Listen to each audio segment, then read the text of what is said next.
प्रिय आत्मन मुनीन्द्र के सप्रेम।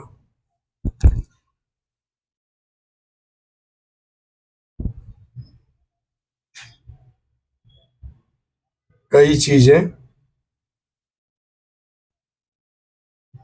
होती हैं, सोचता हूं कि अपने चर्चा में शामिल करूं,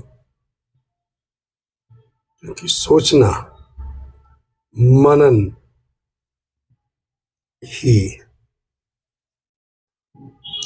आनंददायक है। मेरा तो यही कहना है,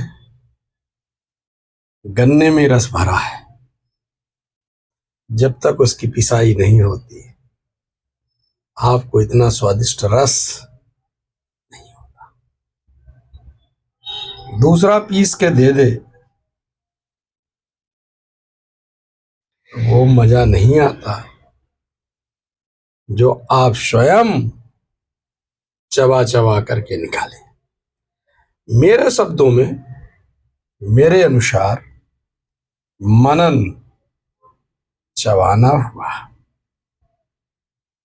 पीसना हुआ, रस निकालना हुआ, और मनन के द्वारा जो निकला हुआ निधिध्यासन है, निधिध्य है,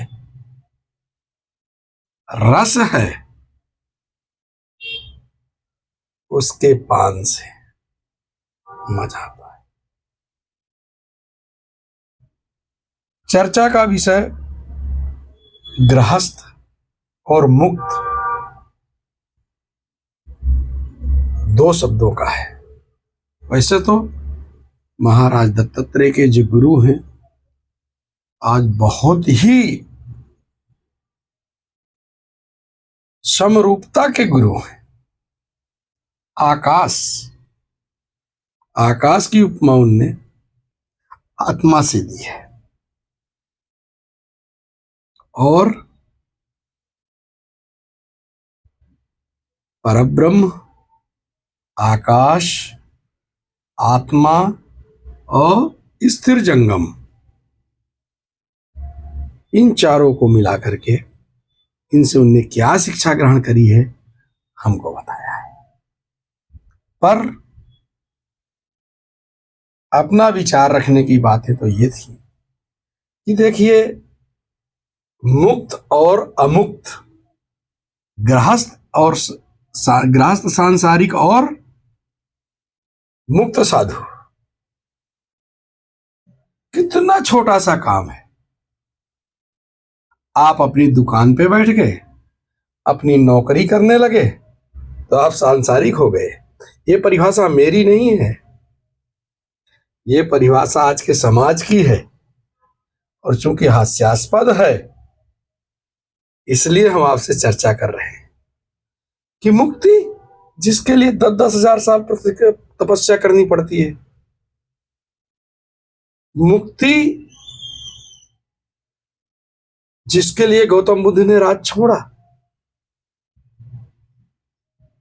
जिसके लिए महाराज यदु ने इतना बड़ा राज छोड़ा, वो मुक्ति इतनी सरल हो गई है आज कि दुकान में बैठे, घर में बैठे, नौकरी करे तो आप हो गए सांसारिक, और वहीं से उठ के मोहल्ले के मंदिर में बैठ गए, आप मुक्त, आप अशारीरिक हो गए, अशरीरी हो गए। जो आकाशवाणी के लिए शब्द उच्चारण होता है, अशरीरी हो गए, आपका तो शरीर ही नहीं बचा। कितनी छोटी सी बात है, इसके लिए मठ, मंदिर, तपस्या, महाराज शंकराचार्य ने कहां से साउथ से लेके नॉर्थ वहां तक गए, ज्ञान फैलाया, लोगों को समझाया, इतनी किताबें लिखी, वेद लिखे, किसी का कोई मतलब नहीं। आज के हमारा साधु वर्ग, संत वर्ग बस वहां से उठ के एक मंदिर पकड़ता है और वो मुक्त हो गए, और हम उसकी मुक्ति की दरबार लगा देते हैं और उपाय बताने शुरू कर देते हैं। मुक्त महाराज जिन चीजों से वो मुक्त हुए, आपको उसी मुक्ति की दवाई देते हैं कि साहब मेरे पास एक घर नहीं बन रहा, बस हरी चटनी खा लो, तुम्हारा घर बन जाएगा।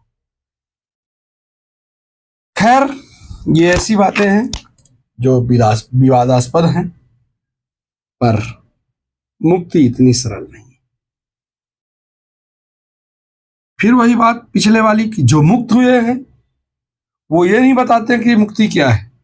जो ब्रह्म से मिला है वो ये नहीं कहता कि ब्रह्म क्या है, अविर्वचनीय है। और जो नहीं मिला है वो ब्रह्म के बारे में दिन रात बताता है कि दो चार हाथ होते हैं, श्यामला वर्ण होता है, गले में वैजंती माला पहने हुए हैं। जिनने ब्रह्म को नहीं देखा वो ब्रह्म का वर्णन कर रहे हैं, जिनने ब्रह्म को देख लिया वो ब्रह्म का वर्णन नहीं करते, क्योंकि वो अवर्णनीय है। मेरा अनुरोध है, मुक्ति मनन चिंतन इतना सरल नहीं, उसमें आपको डूबना पड़ेगा, और डूबने से ही अंतरतम की गहराई में जाने से ही कहीं ना कहीं प्रकाश स्फुटित होगा, पल्लवित होगा।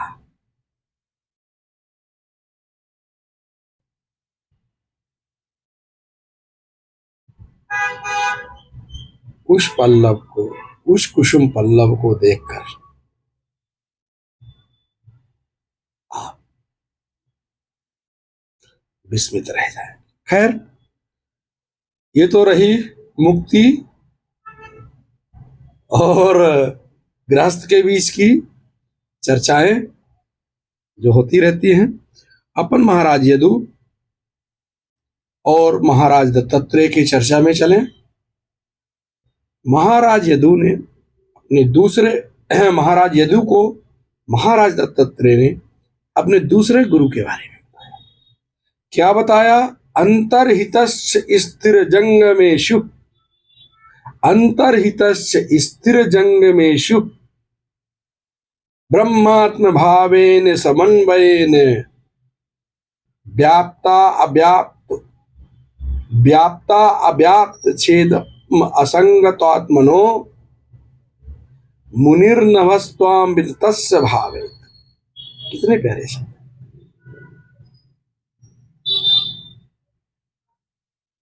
ये जो आकाश है, नभ है, ये सब जगह व्याप्त रहता है। लोग खोजते हैं कि नभ में मटका है कि जल में मटका है कि मटके में जल है। एक तालाब गए आप, एक लोटा ले लिया, जल ले लिया और जल के बराबर भर दिया। अब लोटे में जल है कि जल में लोटा है, ये आपको लोग विचार करते हैं। उसी तरह ये जो आकाश है, महाराज यदु से कहते हैं दत्तात्रेय, हे महाराज, आकाश सब जगह व्याप्त है, पर कमरे को चारों तरफ से बंद कर लेते हैं तो आप कहते हैं मेरा अलग हो गया आकाश, आपका आकाश अलग हो गया। अलग अलग प्रतीत होने के बाद भी आकाश अखंड है, अभिन्न है, अछिन्न है, सब तरह प्राप्त है। आकाश को न तो आप जोड़ सकते हो, न आकाश में घटा सकते। कितनी बड़ी बात, सोचिए। उसी तरह ब्रह्म है, उसी तरह ब्रह्म है, उसी तरह आत्मा है।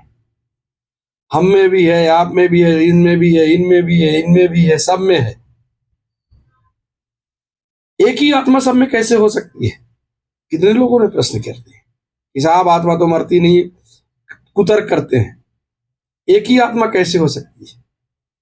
वो कभी सोचें कि एक ही आकाश सब जगह कैसे हो सकता है? आपके कमरे में भी आकाश है, आपके मटके में भी आकाश है, आपके बाहर आंगन में भी आकाश है, सभी जगह आकाश। फिर आप जिस तरह आकाश सब जगह व्याप्त है, ठीक उसी तरह हमारी आत्मा सब में व्याप्त होते हुए भी एक है, ब्रह्म का ही मूल स्वरूप है। वो परम आत्मा की ही भाग है। उसको आप अलग से ना तो कर सकते हैं, ना सोच सकते हैं, ना विचार सकते हैं। जितने भी चर अचर, जितने भी सूक्ष्म शरीर, स्थूल शरीर हैं, उनमें सब में आत्मा रूपी ब्रह्म का स्थान है। और वो ब्रह्म और वो आकाश अपने आप में एक है, अखंड है, असंग है।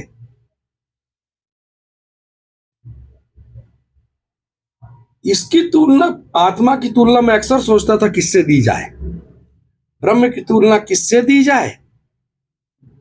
तो ब्रह्म की तुलना का सबसे सटीक शब्द है आकाश, स्पेस अंग्रेजी में आप कह सकते हैं।